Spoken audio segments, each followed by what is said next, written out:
Cartago, una tierra de oportunidades fundada hace más de 2000 años. Motivados por la riqueza, el poder y la ambición, estos pioneros construyeron un imperio que dominó el mundo mediterráneo durante más de 600 años. Todo gracias al desarrollo de algunas de las tecnologías más innovadoras de la antigüedad, tanto en su tierra como en los lugares más lejanos del mundo conocido. El eje central fue un enorme puerto con espacio para cientos de barcos de guerra, la vanguardia de la armada más temible de la antigüedad. Esos barcos iban muy rápido. La gente los veía acercarse y pensaban, Cartago está aquí. Pero en el horizonte se avecinaba una tormenta. Por fin Cartago tenía un enemigo capaz de devolverle cada uno de los golpes. Una superpotencia como nunca se había visto antes. Roma.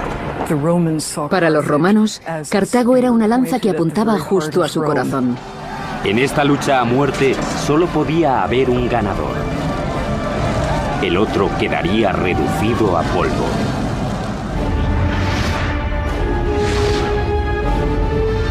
La construcción de un imperio, Cartago. Derramamientos de sangre, masacres, hazañas geniales de ingeniería y actos de coraje suicidas marcarían el enfrentamiento entre las dos mayores superpotencias del mundo antiguo, Roma y Cartago. Sería una lucha a muerte, y el resultado cambiaría el curso de la historia occidental. Bienvenidos a Túnez. Hola, soy Peter Weller. De niño oí el nombre de Cartago y sabía que era una ciudad antigua, pero no la situaba en el mapa. Había oído hablar de Aníbal, de los elefantes que cruzaban los Alpes y de sus guerras con Roma. Supe que las llamaron guerras púnicas por la palabra latina punici, Cartago en latín, pero no tenía ni idea de dónde estaba. Pues bien, estuvo aquí, en el extremo norte de Túnez. Detrás de mí se encuentra la capital moderna de Túnez, una ciudad con unos 2 millones de habitantes situada en el mar Mediterráneo. En el siglo IV a.C., Cartago era un imperio absoluto que dominaba el Mediterráneo con una temible armada. Pero la leyenda original de Cartago empieza en la ciudad de Tiro, al este del Mediterráneo, en la ciudad fenicia de Tiro y con una hermosa mujer llamada Dido, con los celos, la codicia y el ansia de poder que separaría para siempre a una familia real. Dido era la hermosa hija del rey Muto. Su marido fue un ambicioso fenicio que había tenido un final prematuro. Fue asesinado por el hermano de Dido, Pigmalión.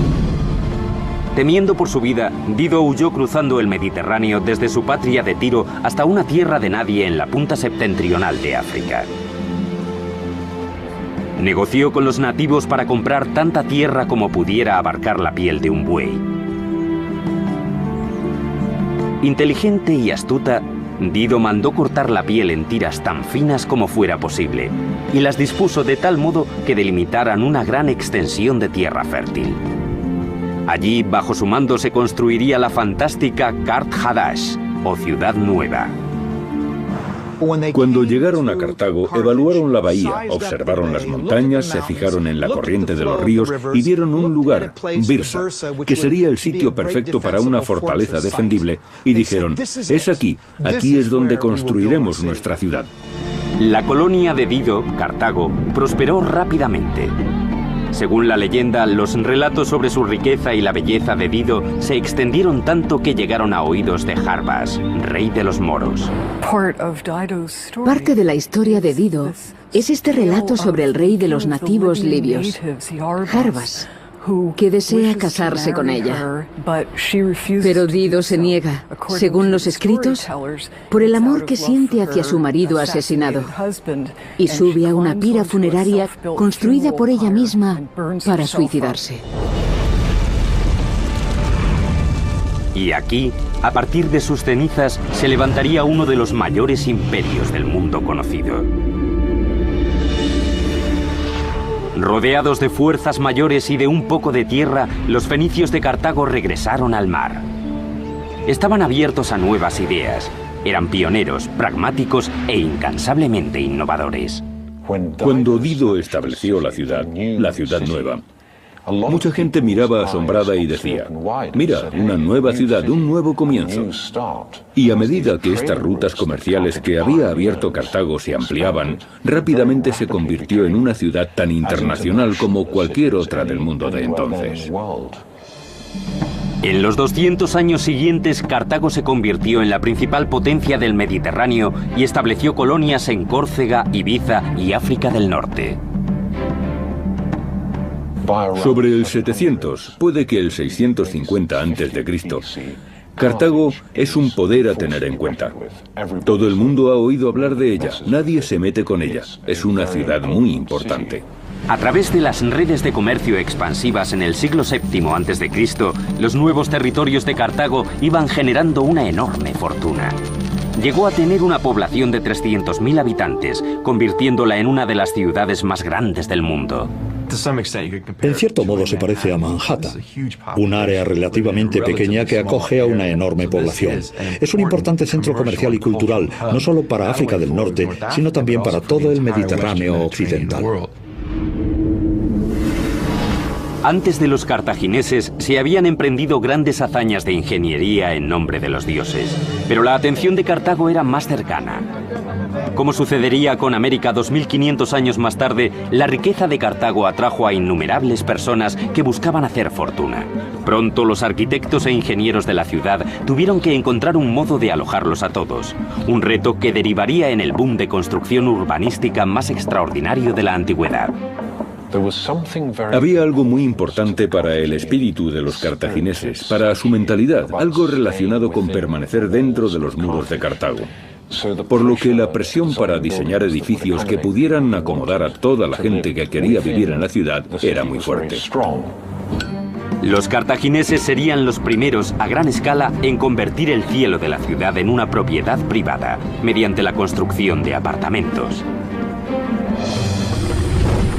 Tenían una altura de 6 plantas y estaban densamente poblados. ¿Por qué? Porque la gente quería venir a Cartago, un lugar próspero donde pasaban muchas cosas. Si uno quería tener éxito en la vida, debía venir a Cartago. Para construir una ciudad consistente, primero necesitarían materiales con los que hacerlo. La respuesta se encontraba en el Jauría, en la bahía de Túnez. Allí, en esas remotas canteras, había un suministro aparentemente inagotable de piedra caliza que se podía conseguir rápidamente y con la que era fácil trabajar. La piedra caliza es la elección perfecta para la construcción y geológicamente había sedimentos de caliza en esa zona, en esa cuenca al alcance de la mano. Los arqueólogos especulan que, igual que habían hecho antes los egipcios, los cartagineses cortaban cada bloque de piedra usando los métodos más sencillos, agua y madera. Después de cincelar un canal lineal de puntos en la cara de una roca, cogían una cuña de madera y la clavaban si era lo suficientemente profundo, y después humedecían la madera, y lo que sucedía es que la madera se expandía por el agua y después de forma natural resquebrajaba la piedra. La presión cada vez mayor de la madera dilatada hacía que la piedra se agrietara en líneas casi perfectas. A partir de ahí, los trabajadores separaban cada bloque usando palancas y otras herramientas. Cuando los inmensos bloques de piedra se extraían y se transportaban a la ciudad, los cartagineses usaban una construcción a base de columnas y paneles para transformar rápidamente Cartago en una capital dinámica. Está clarísimo que al usar principalmente piedra no tenían en mente recoger e irse a cualquier otro lugar. Era una proyección a largo plazo. Para que cualquier metrópolis sobreviva, se necesita un abastecimiento constante de agua corriente. Cartago no era una excepción, por lo que los ingenieros de la antigua ciudad recurrieron a cisternas como esta. Cada cisterna estaba hecha de una doble capa de cáscara de huevo y arcilla, lo que hacía que la cisterna fuera totalmente hermética. Cada hogar tenía acceso a una cisterna a través de una serie de conductos y canales. Los cartagineses tenían baños totalmente equipados con bañeras y lavabo e incluso duchas años antes que la antigua Roma. Hay constancia, mucho antes de la fundación de Cartago, de la existencia de tuberías domésticas. Pero es en Cartago, en el 600 a.C. más o menos, y más concretamente en la ciudad cartaginesa de Kerkoen, en el 450 a.C., donde encontramos la primera evidencia de un sistema unificado de utilización de agua y alcantarillado. Cualquiera puede instalar un baño, pero la pregunta es, ¿qué se hace con las aguas residuales? En Kerkoen se ve claramente un único sistema unificado que lleva agua a las estancias que la necesitan, la cocina y el baño, pero que después saca las aguas residuales a un sistema de alcantarillado común. Es cierto que era algo evolutivo, pero a la vez es típicamente cartaginés porque era revolucionario. En el siglo VI a.C., Cartago seguía creciendo y convirtiéndose en una verdadera ciudad-estado rebosante de magníficos templos, fastuosos palacios y edificios elevados. Pero mientras la llama de los cartagineses ardía cada vez con más fuerza, la de sus primos fenicios se iba apagando. La gran ciudad fenicia de Tiro cayó en manos de los babilonios en el 574 a.C. Ahora Cartago estaba sola. En breve, los cartagineses navegarían más allá de las costas polvorientas de África del Norte y continuarían con la expansión de su imperio conquistando los océanos. En el 520 a.C., 3.000 remos propulsaban 60 barcos a través de los pilares de Hércules, lo que hoy se conoce como el Estrecho de Gibraltar. Hanón el Navegante, el gran almirante de Cartago, viajó hasta los límites del mundo conocido y se preparó para lanzar una estrategia que podría terminar con el dominio total del Mediterráneo. Para mí, todos los grandes exploradores, Cristóbal Colón, Vasco de Gama, que zarparon hacia lo desconocido, guardan un claro paralelismo con el primero y el mejor de todos. Hanón se hizo a la mar para ampliar los límites de la red cartaginesa de colonias e intercambios. No solo estableció relaciones comerciales, sino también ciudades enteras de nuevos colonos para conservar el control de la tierra y el acceso a sus recursos. La habilidad técnica de Cartago en el mar le reportó poder y riqueza. En el siglo VI a.C., las islas de Córcega, Cerdeña y las Baleares estaban bajo su control. El centro de su poder fluía desde una maravilla de la ingeniería, el puerto de Cartago. Esta es, sin duda, la cumbre de la ingeniería de Cartago. Aunque los datos son inciertos, los arqueólogos creen que podría haberse construido ya en tiempos de Hanón. Pero en la cima de su poder, en el siglo II a.C., el puerto de Cartago se transformó, siendo tecnológicamente superior a cualquier otra instalación marítima del mundo, y la verdadera alma de Cartago. Formaba parte de Cartago, era el corazón de Cartago, los pulmones de Cartago, lo era todo para Cartago, tanto naval como comercialmente. El puerto tenía una entrada común desde el mar que medía 21 metros de ancho y que podía cerrarse con cadenas de hierro. En su interior había dos puertos separados, el primero para los navíos mercantes. El puerto mercante o comercial estaba organizado con embarcaderos convencionales para que la carga y descarga de mercancías fuera lo más fácil posible. Es muy fácil imaginar a Cartago, por ejemplo, en el 400 a.C., donde se vería cómo todas las mercancías que había en el entonces mundo conocido se compraban, transportaban y vendían en la ciudad. El segundo, un puerto circular, estaba diseñado para el uso militar. Una serie de 30 muelles dispuestos simétricamente. Otros 140 atracaderos salían en forma radial del perímetro del puerto circular, lo que permitía que todo el puerto tuviera una cabida para 220 barcos. Actualmente se ha excavado un único dique seco, un recuerdo de la fuerza que una vez tuvo el puerto. Esto es todo lo que queda del Cozón o puerto militar de Cartago. Un cozón es un puerto interior excavado en la tierra en lugar de en la costa. Con todas estas maravillosas villas, es un poco difícil imaginar que este puerto fuera el centro de la riqueza y el poder de la antigua Cartago. Pero el centro neurálgico de este foco marítimo es esa isla circular de allí donde había 40 o 50 plazas para barcos en dique seco. En lo alto había una gran torre desde donde las trompetas tocaban, los heraldos ordenaban y los almirantes supervisaban, por ejemplo, la vigilancia de los barcos que venían del mar, fueran amigos o enemigos. A su vez, esos barcos no podían ver muy bien lo que estaba pasando en el puerto. Nadie podía compararse con esta fuerza, este poder, por no hablar de su habilidad para la navegación y el mar.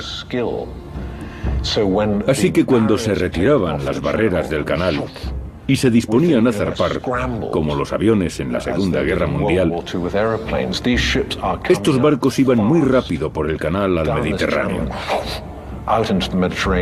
La gente los veía acercarse y pensaban, Cartago está aquí. Durante 2 siglos, Cartago dominó el Mediterráneo. Pero había un rival al otro lado del mar, al norte, que se estaba convirtiendo con paso firme en una máquina militar con una fuerza sin igual. Roma. Estas 2 superpotencias pronto se disputarían la joya del Mediterráneo: Sicilia. Cartago se creó para comerciar, y Sicilia era fundamental para este comercio. ¿Por qué? Porque está en pleno centro de la ruta de navegación más importante del mundo. Quien controle Sicilia controlará estas rutas cruciales de comercio.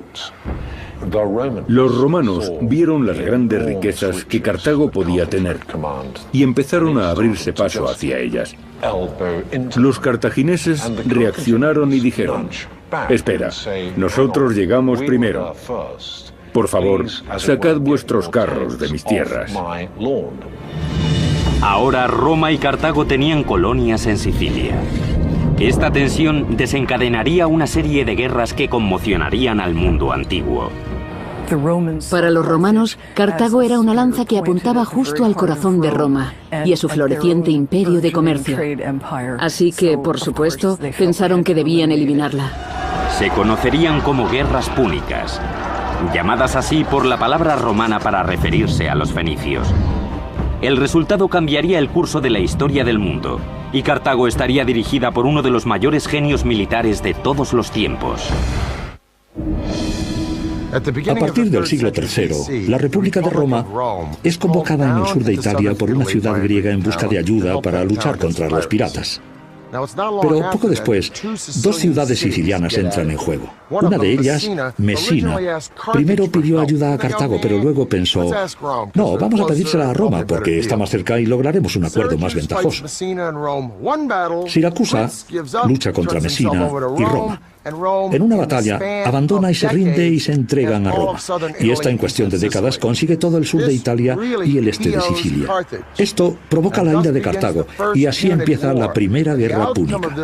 El resultado de esta guerra no solo decidirá quién se queda con Sicilia, sino quién va a gobernar todo el Mediterráneo meridional. En el 264 a.C., Roma y Cartago empiezan la Primera Guerra Púnica. Al cabo de 17 años, los 2 bandos seguían estancados en una sangrienta contienda.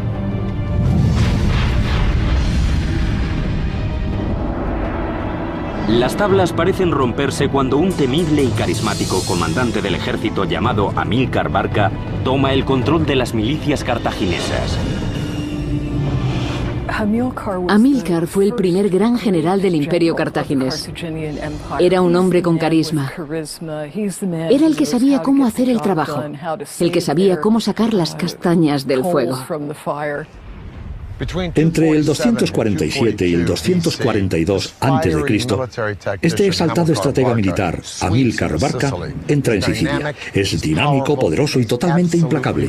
Pero lo que le daba a Amílcar su verdadera confianza era que estaba respaldado por una nueva y elegante forma de barco de guerra llamado quinquereme. Quin significa 5 hileras de remeros. El quinquereme en realidad no lo desarrollaron los cartagineses sino los griegos, pero los cartagineses consiguieron que este ariete marítimo fuera enorme. En esa época de las guerras púnicas, conseguían grandes hazañas en la construcción naval y civil. Al parecer, el Quinquerreme tenía 5 hileras de remos. Su funcionamiento no está del todo claro. Se cree que había 3 niveles con 5 hombres, 2 en los 2 niveles superiores, cada uno con un remo, y un hombre en la parte inferior. En cualquier caso, era una versión más grande y amplia del trirreme. Aunque más grande, las tácticas eran exactamente las mismas. El objetivo principal era embestir contra los barcos enemigos. Estaban diseñados para eso. Equipados con arietes bañados en bronce, su diseño los hacía muy veloces y manejables. Eran barcos rapidísimos. Intentar golpear un buque de guerra cartaginés era como intentar golpear a Mohamed Ali en sus días de gloria. Un quinquerreme solía tener 36 metros de largo y de 3 a 5 metros de ancho, en los que cabían 420 marineros. Con la carga y la tripulación, un quinquerreme llegaba a pesar más de 100 toneladas. En mar abierto, estas superembarcaciones eran máquinas de matar. Estas cosas se te acercaban a velocidades impensables y golpeaban el casco de tu barco hasta hacerlo temblar. Tu barco se tambalea y empiezas a hundirte. En cambio, el trirreme seguramente se emplearía para enzarzarse en una pelea en alta mar con el barco enemigo. Los cartagineses no se andaban con chiquitas. Te golpeaban una vez, te ibas a pique y se iban a por el siguiente. Era mortal. La genialidad de los cartagineses estribaba en la producción en masa de estos barcos. Tomaban piezas prefabricadas y las ensamblaban en una cadena de montaje. Así que los enemigos sabían que en cuanto hundieran un quinquerreme, aparecería otro por el horizonte. Esto supuso una clara desventaja para la flota romana, hasta que se hicieron con un quinquerreme a la deriva y lograron deconstruirlo. Así se hicieron una idea de cómo estaba ensamblado y probaron a armarlo ellos mismos. Capturaron un quinquerreme cartaginés encallado e hicieron decenas de copias. Estas copias ni siquiera eran tan buenas como los originales. Estaban hechas de madera joven y al poco tiempo se desmontaban. Pero ese poco tiempo fue el que necesitaron los romanos para inclinar la balanza a su favor. Las flotas romana y cartaginesa arreglarían sus cuentas con estas armas de destrucción masiva de la antigüedad para ver quién reinaba sobre los mares. El 10 de marzo del 241 a.C., ambas flotas se encontraron en las Islas Égadas, en la costa oeste de Sicilia, para librar una de las más formidables batallas navales de todos los tiempos.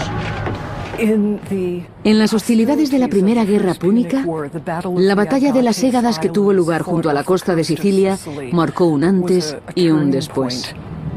A pesar de la gran sofisticación de ambas flotas, Cartago tenía una ventaja numérica. Pero sus estilizadas máquinas de matar estaban atiborradas de grano y suministros para el ejército de Amílcar, acampado cerca de Sicilia. Muchos barcos acabaron hundidos, capturados o perdidos. Nadie se lo esperaba. Los cartagineses intentaron contraatacar, pero el peso extra se lo impedía, y eso fue lo que les dio la victoria a los romanos. Fue un desastre estratégico. Los romanos terminaron tomando a casi 30.000 cartagineses como prisioneros. Al no poder abastecer a sus tropas, Amílcar se vio obligado a rendirse y retrasar posiciones hasta Cartago. Era innegable que el dominio del Mediterráneo estaba cada vez más del lado de Roma. Con su victoria, Roma no solo se hizo con Sicilia, sino también con los territorios de Cartago en Córcega, Cerdeña y en las islas situadas entre Sicilia y África. Con la esperanza de anular a los cartagineses, Roma les obligó a pagar un elevado tributo. Pero Cartago no estaba dispuesta a rendirse todavía. Se volcó hacia el oeste, hacia España, en busca de nuevas riquezas. Los cartagineses enviaron a Amílcar Barca a España en el año 237 con el objetivo de conquistar todo el territorio posible. Tras 9 años de contiendas, Amílcar logró doblegar a las tribus nativas, conquistando para el imperio cartaginés todas las tierras al sur del Ebro. Pero aquella conquista le costaría muy caro. En el 228 a.C., Amílcar fue asesinado en un enfrentamiento con una tribu rebelde. La muerte de Amílcar en España fue un duro golpe para Cartago, pero no fue ni mucho menos su fin. Más bien al contrario, abrió el camino para una nueva iniciativa. Según cuenta la leyenda, el hijo de Amílcar, de 9 años, le rogó a su padre acompañarle en su cruzada en tierras españolas. Amílcar cedió con una condición: que su hijo jurara odio eterno a Roma y se comprometiera a derrotar a su república. De este modo, su hijo, Aníbal, se convirtió en el instrumento de su venganza. Este fue el primer paso de un camino que haría de Aníbal el enemigo más devastador al que jamás enfrentaría Roma. En el 211 a.C., un fantasma acechaba a las puertas de Roma. Al otro lado de sus muros, con un ejército apostado para atacar, se encontraba el hombre que más odiaban y temían los romanos: Aníbal, el legendario general cartaginés. Inteligente, brutal, avezado. La peor pesadilla de Roma. Aníbal penetraba las defensas de Roma con una facilidad insultante, gracias sin duda a su genio estratégico y a su habilidad para utilizar uno de los armamentos militares más asombrosos del mundo. No me cabe duda de que Aníbal no fue tan solo uno de los mejores generales de la historia. Está demostrado que fue el mejor general de la historia. El genio de Aníbal nacía de un afán casi religioso por la destrucción de Roma, heredado de su propio padre. En el año 221 a.C., con 26 años, le dieron por fin los medios para dar salida a ese odio. Asumió el mando del ejército cartaginés. Aníbal era sin lugar a dudas el hijo de Amílcar. Fue un político muy hábil, un brillante estratega y un militar de los pies a la cabeza. Pero su genialidad se basaba en saber cómo utilizar todos los adelantos técnicos que Cartago tenía a su disposición. Como comandante demostró su inquebrantable coraje al emprender una de las campañas de agresión más extraordinarias de toda la historia de la humanidad.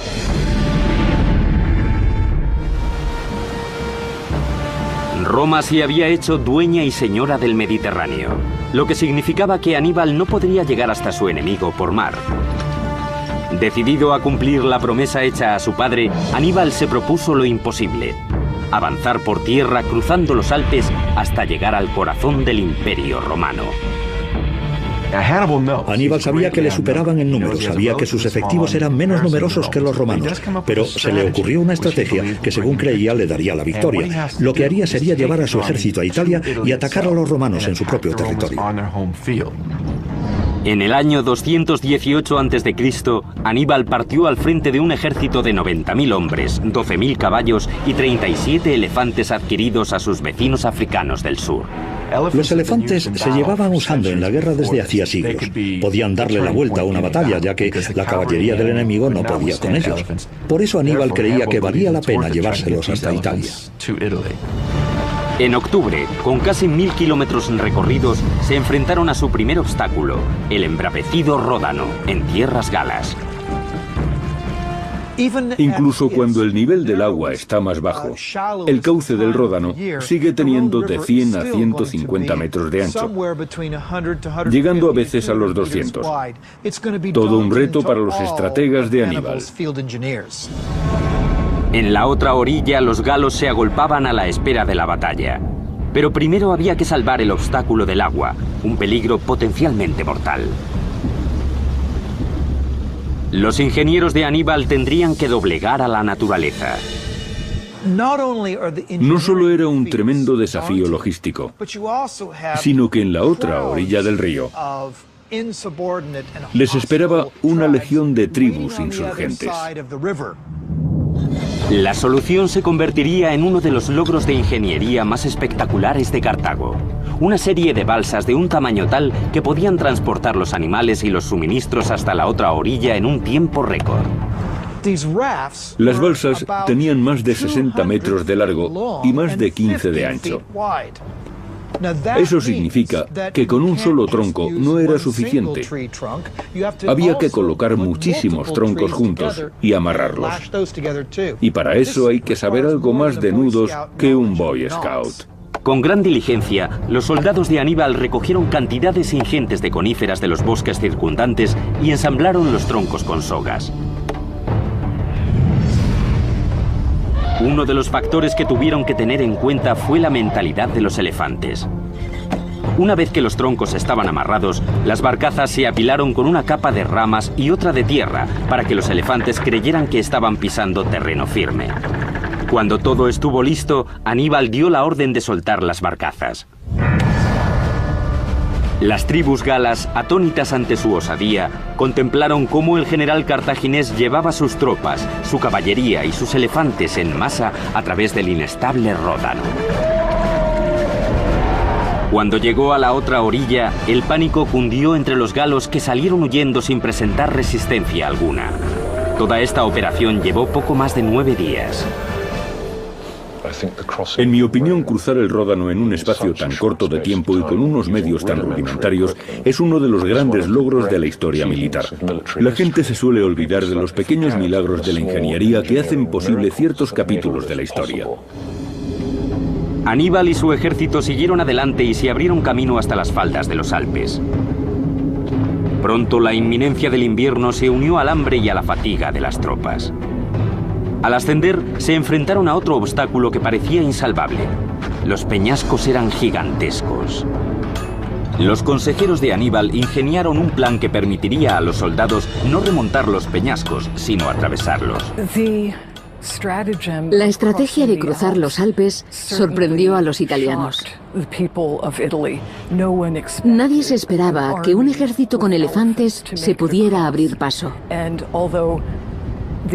Y aunque los Alpes podrían haber parecido inaccesibles en algunos tramos, la idea de perforar las propias montañas y abrir un camino para los paquidermos era genial.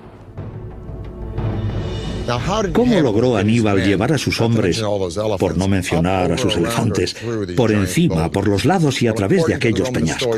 Según el historiador romano Tito Livio, Aníbal y sus consejeros dieron con un plan muy ingenioso para mover de sitio las montañas. Primero abrieron unas enormes grietas en las rocas y cortaron madera de los bosques de los alrededores. Luego envolvieron las rocas con la madera y, en cuanto hubo suficiente viento, la prendieron fuego. Cuando las rocas se calentaron, vertieron vinagre hirviendo en las grietas para que se ablandaran o se hicieran añicos y sus hombres pudieran destrozarlas con sus utensilios de hierro. ¿Pero qué estaba haciendo Aníbal con todo ese vinagre en las cumbres de los Alpes? Si es cierto, y habría que pensar que sí, pues al final sí que atravesó las montañas, eso demuestra aún más si cabe la genialidad de este brillante general. Una cosa es segura: después de hundirse hasta las rodillas en la nieve de los Alpes, la visión de las llanuras del norte de Italia debió de ser toda una alegría. El 12 de agosto del año 216 a.C., cerca de Canás, en el sur de Italia, Aníbal se enfrentó con las milicias romanas bajo el mando de Cayo Terencio Varrón, en una contienda decisiva que sellaría el destino de los dos imperios. Al alba, Aníbal reunió a un contingente de 50.000 hombres reforzado con la ayuda de mercenarios contratados que se las vería con los 90.000 soldados de Varrón. Este decidió intentar machacar a su oponente enviando un ataque en masa al centro del escuadrón de Aníbal. Una decisión que resultaría fatal para los romanos. Anticipándose a la estrategia de Varrón, Aníbal ordenó a su caballería flanquear a los romanos hasta situarse a su espalda. Aníbal conocía al dedillo la psicología de sus oponentes y era capaz de engañarlos para que le atacaran frontalmente, de modo que sus tropas pudieran rodearles. Totalmente rodeados, los soldados romanos fueron masacrados. Solo 3.500 de ellos lograron escapar, 10.000 fueron hechos prisioneros y 70.000 murieron en el campo de batalla. La batalla de Canás fue la mayor derrota jamás infligida al ejército romano en toda su historia. Hasta la Primera Guerra Mundial no se produciría una matanza de esas proporciones. Canás fue una obra maestra de la estrategia militar. Pero Aníbal no fue capaz de aprovechar su sucesión de victorias. Combatió a Roma durante otros 13 años, asedio tras asedio, pero tanto la capital como las ciudades colindantes permanecían impertérritas. Podía derrotarlos en el campo de batalla, pero carecía de las armas adecuadas para hacerse con la ciudad de Roma. En el año 204 a.C., Roma pasó a la ofensiva y envió a sus tropas a atacar la ciudad de Cartago. Aníbal por fin regresó a casa para organizar su defensa. En el 204 a.C., Escipión el Africano, que ya había vencido a los cartagineses en España, convenció a Roma para que le dejara eludir a Aníbal y atacar Cartago directamente. Aníbal tuvo que volver a su ciudad para defenderla, y fue allí donde estos dos pesos pesados se vieron las caras. A decir verdad, no tenemos ni idea de las palabras que cruzaría. En cualquier caso, en el 202 se volvieron a encontrar en la batalla de Zama, en la que Aníbal fue derrotado. Se vio obligado a doblegar ante un enemigo a cuya destrucción había dedicado toda su vida. Finalmente no cumpliría los deseos de su padre. Fue expulsado de Cartago y años después, cerca de la actual Turquía, se suicidó. La derrota de Cartago al término de la Segunda Guerra Púnica obligó al imperio a claudicar de nuevo ante los deseos romanos. Se les obligó a rendirse en el año 202 a.C.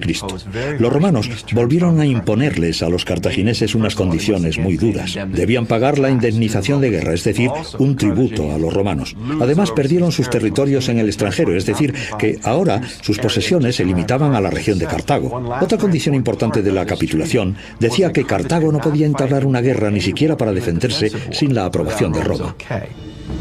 Con Cartago despojada de su poderío militar, el ejército romano tenía el campo despejado para lanzarse a su ahora imparable conquista del mundo antiguo.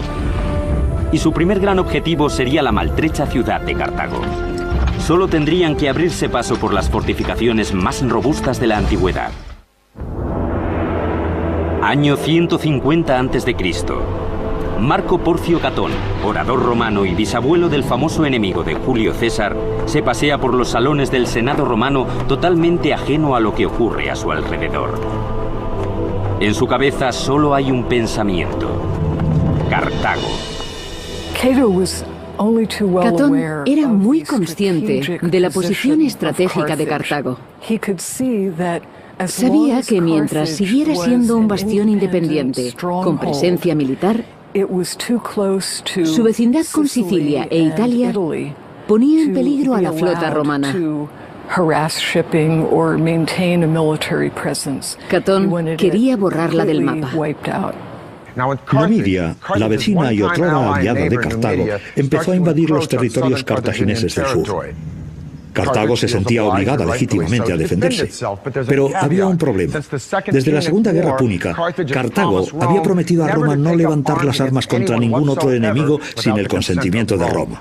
Así pues, Roma envió una comisión para arbitrar el contencioso entre Numidia y Cartago. Uno de los delegados de la comisión era Catón.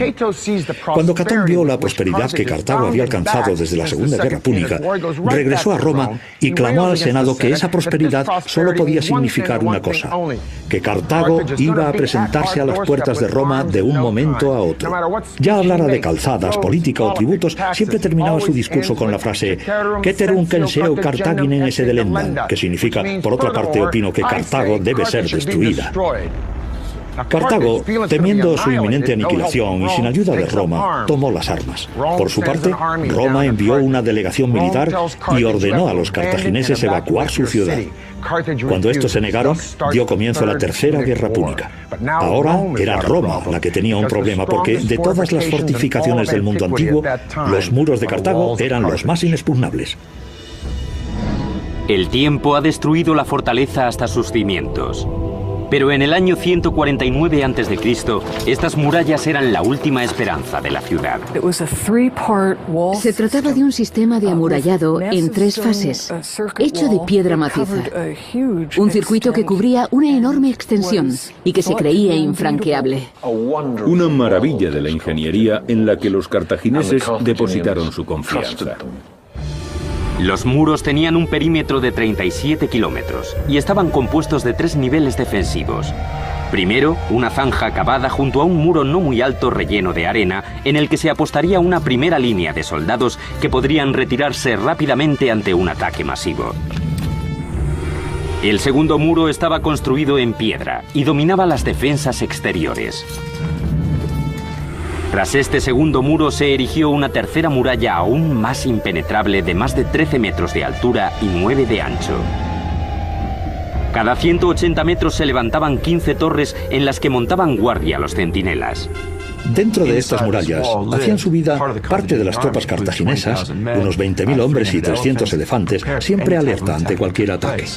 El sistema de amurallado que rodeaba Cartago la convertía en la ciudad más fortificada de todo el Mediterráneo, si no del mundo entero. Contra los romanos, estas defensas tendrían que poner a prueba su fama. De ello se encargaría el legendario general cartaginés Asdrúbal. El jefe militar que lideró a los cartagineses en la Tercera Guerra Púnica fue Asdrúbal. Él se encargó de responder a los ataques de los númidas y estuvo al frente de la principal resistencia contra los romanos. Cuando las legiones romanas se acercaban a la ciudad, los cartagineses se apresuraron a organizar una fuerza defensiva. Las mujeres se dejaron cortar el pelo para hilar sogas con las que disparar las catapultas. Abrieron las puertas de las prisiones y hasta los ancianos se presentaron voluntarios.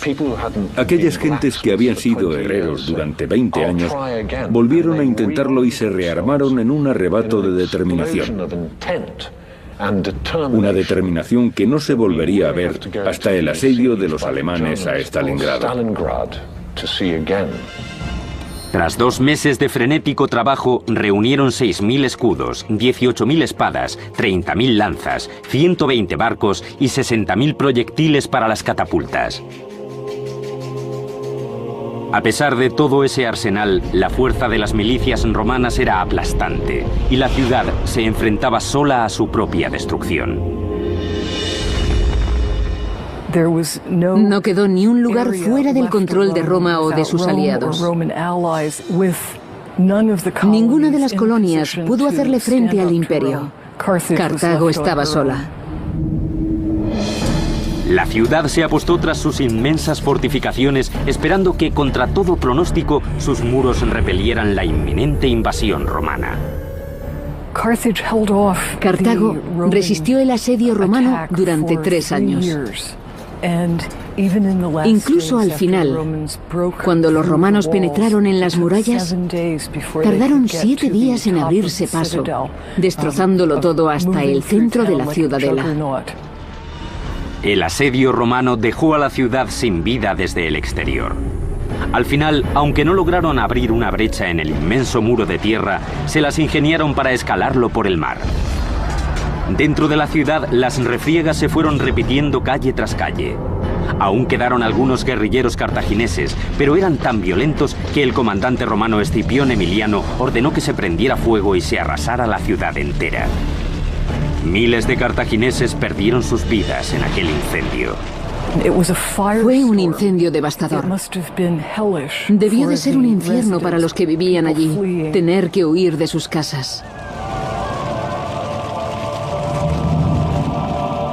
Durante el asedio y la captura, Cartago había quedado diezmada. La población de la ciudad pasó de 500.000 a 50.000 personas. Los supervivientes se vendieron como esclavos y jamás regresaron a su hogar. En tan solo 17 días, Cartago quedó totalmente destruida por las llamas. Aquel mismo año, el 146 a.C., Roma arrasó Corintio, se adueñó de Grecia y de la noche a la mañana el Mediterráneo se convirtió en su coto privado. Cartago se volvería a levantar, aunque sería Roma quien la reconstruiría, como este fantástico anfiteatro de Elgem. En el siglo III de nuestra era, Cartago florecería de nuevo como puerto comercial. A pesar de la innegable presencia romana, los espíritus de las voces de Dido, Hanón el navegante, Asdrúbal, Amílcar y Aníbal seguirían resonando por aquellos muros romanos como un reclamo al recuerdo de las asombrosas hazañas de su civilización. Y si uno escucha con atención, aún puede oír esas voces susurrando entre las ruinas de Cartago. Desde Elgem, Peter Weller.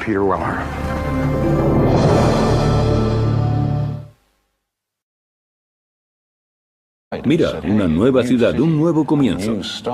Y a medida que estas rutas comerciales que había abierto Cartago se ampliaban, rápidamente se convirtió en una ciudad tan internacional como cualquier otra del mundo de entonces. En los 200 años siguientes, Cartago se convirtió en la principal potencia del Mediterráneo y estableció colonias en Córcega, Ibiza y África del Norte. Sobre el 700, puede que el 650 a.C., Cartago es un poder a tener en cuenta. Todo el mundo ha oído hablar de ella, nadie se mete con ella. Es una ciudad muy importante. A través de las redes de comercio expansivas en el siglo VII a.C., los nuevos territorios de Cartago iban generando una enorme fortuna. Llegó a tener una población de 300.000 habitantes, convirtiéndola en una de las ciudades más grandes del mundo. En cierto modo se parece a Manhattan, un área relativamente pequeña que acoge a una enorme población. Es un importante centro comercial y cultural, no solo para África del Norte, sino también para todo el Mediterráneo occidental. Antes de los cartagineses se habían emprendido grandes hazañas de ingeniería en nombre de los dioses, pero la atención de Cartago era más cercana. Como sucedería con América 2500 años más tarde, la riqueza de Cartago atrajo a innumerables personas que buscaban hacer fortuna. Pronto los arquitectos e ingenieros de la ciudad tuvieron que encontrar un modo de alojarlos a todos, un reto que derivaría en el boom de construcción urbanística más extraordinario de la antigüedad. Roma y Cartago. Sería una lucha a muerte, y el resultado cambiaría el curso de la historia occidental. Bienvenidos a Túnez. Hola, soy Peter Weller. De niño oí el nombre de Cartago y sabía que era una ciudad antigua, pero no la situaba en el mapa. Había oído hablar de Aníbal, de los elefantes que cruzaban los Alpes y de sus guerras con Roma. Supe que las llamaron guerras púnicas por la palabra latina punici, Cartago en latín, pero no tenía ni idea de dónde estaba. Pues bien, estuvo aquí, en el extremo norte de Túnez. Detrás de mí se encuentra la capital moderna de Túnez, una ciudad con unos 2 millones de habitantes situada en el mar Mediterráneo. En el siglo IV a.C., Cartago era un imperio absoluto que dominaba el Mediterráneo con una temible armada. Pero la leyenda original de Cartago empieza en la ciudad de Tiro, al este del Mediterráneo, en la ciudad fenicia de Tiro y con una hermosa mujer llamada Dido, con los celos, la codicia y el ansia de poder que separaría para siempre a una familia real. Dido era la hermosa hija del rey Muto. Su marido fue un ambicioso fenicio que había tenido un final prematuro. Fue asesinado por el hermano de Dido, Pigmalión. Temiendo por su vida, Dido huyó cruzando el Mediterráneo desde su patria de Tiro hasta una tierra de nadie en la punta septentrional de África. Negoció con los nativos para comprar tanta tierra como pudiera abarcar la piel de un buey. Inteligente y astuta, Dido mandó cortar la piel en tiras tan finas como fuera posible y las dispuso de tal modo que delimitaran una gran extensión de tierra fértil. Allí, bajo su mando, se construiría la fantástica Kart Hadash, o Ciudad Nueva. Cuando llegaron a Cartago, evaluaron la bahía, observaron las montañas, se fijaron en la corriente de los ríos y vieron un lugar, Birsa, que sería el sitio perfecto para una fortaleza defendible, y dijeron, es aquí es donde construiremos nuestra ciudad. La colonia de Dido, Cartago, prosperó rápidamente. Según la leyenda, los relatos sobre su riqueza y la belleza de Dido se extendieron tanto que llegaron a oídos de Jarbas, rey de los moros. Parte de la historia de Dido es este relato sobre el rey de los nativos libios, Jarbas, que desea casarse con ella. Pero Dido se niega, según los escritos, por el amor que siente hacia su marido asesinado, y sube a una pira funeraria construida por ella misma para suicidarse. Y aquí, a partir de sus cenizas, se levantaría uno de los mayores imperios del mundo conocido. Rodeados de fuerzas mayores y de un poco de tierra, los fenicios de Cartago regresaron al mar. Estaban abiertos a nuevas ideas, eran pioneros, pragmáticos e incansablemente innovadores. Cuando Dido estableció la ciudad nueva, mucha gente miraba asombrada y decía, había algo muy importante para el espíritu de los cartagineses, para su mentalidad, algo relacionado con permanecer dentro de los muros de Cartago. por lo que la presión para diseñar edificios que pudieran acomodar a toda la gente que quería vivir en la ciudad era muy fuerte. Los cartagineses serían los primeros a gran escala en convertir el cielo de la ciudad en una propiedad privada, mediante la construcción de apartamentos. Tenían una altura de 6 plantas y estaban densamente poblados. ¿Por qué? Porque la gente quería venir a Cartago, un lugar próspero donde pasaban muchas cosas. Si uno quería tener éxito en la vida, debía venir a Cartago. Para construir una ciudad consistente, primero necesitarían materiales con los que hacerlo. La respuesta se encontraba en el Jauaría, en la bahía de Túnez. Allí, en esas remotas canteras, había un suministro aparentemente inagotable de piedra caliza que se podía conseguir rápidamente y con la que era fácil trabajar. La piedra caliza es la elección perfecta para la construcción y geológicamente había sedimentos de caliza en esa zona, en esa cuenca al alcance de la mano. Los arqueólogos especulan que, igual que habían hecho antes los egipcios, los cartagineses cortaban cada bloque de piedra usando los métodos más sencillos: agua y madera. Después de cincelar un canal lineal de puntos en la cara de una roca, cogían una cuña de madera y la clavaban si era lo suficientemente profundo. Y después humedecían la madera. Y lo que sucedía es que la... Cartago. Una tierra de oportunidades fundada hace más de 2000 años. Motivados por la riqueza, el poder y la ambición, estos pioneros construyeron un imperio que dominó el mundo mediterráneo durante más de 600 años. Todo gracias al desarrollo de algunas de las tecnologías más innovadoras de la antigüedad, tanto en su tierra como en los lugares más lejanos del mundo conocido. El eje central fue un enorme puerto con espacio para cientos de barcos de guerra, la vanguardia de la armada más temible de la antigüedad. Esos barcos iban muy rápido. La gente los veía acercarse y pensaban: Cartago está aquí. Pero en el horizonte se avecinaba una tormenta. Por fin Cartago tenía un enemigo capaz de devolverle cada uno de los golpes. Una superpotencia como nunca se había visto antes: Roma. Para los romanos, Cartago era una lanza que apuntaba justo a su corazón. En esta lucha a muerte solo podía haber un ganador. El otro quedaría reducido a polvo.